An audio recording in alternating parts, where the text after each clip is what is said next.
Hi guys, this is the Ankarra Chef for Soul Food. Today, we delve into one of my favorite cuisines, Mexican, and we're fusing it with a bit of Zimbabwean with some mopani worms. So let's get cooking.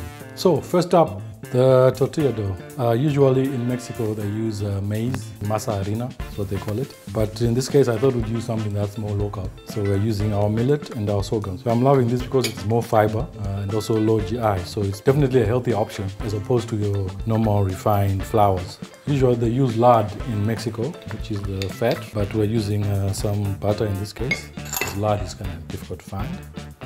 So so you mix in until your dough is nice and soft. If it's too dry, you add in more water.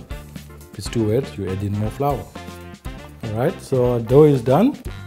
Just put in a nice bowl, cover it with a damp cloth, and then let it rest for about 30 minutes or so.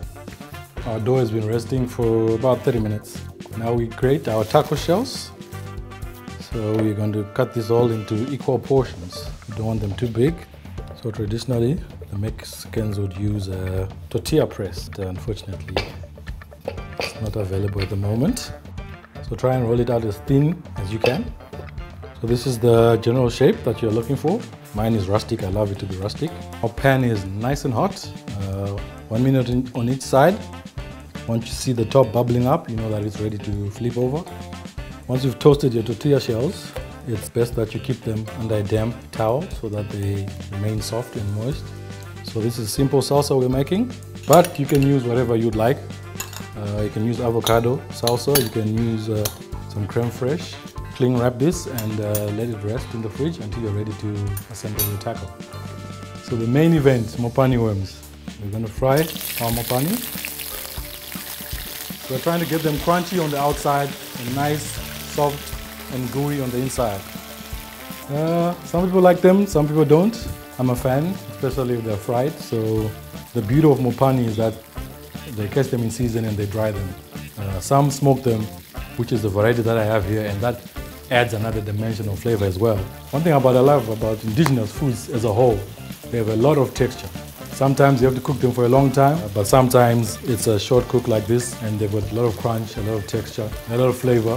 So let's give this a taste, shall we? I think I'll need to add a bit of cumin here to kind of extenuate those Mexican flavors. I think our mopani are ready for our tacos. You'll see that there's a theme with all my cooking. I like food that has different kind of flavor notes going through it. So in this case, the taco, soft, a bit of crunchy lettuce, our crunchy and very savory mopani worms, and then some chili and freshness with the salsa. I bet you've never seen mopani done this way. For the full details of the recipe, check out our website.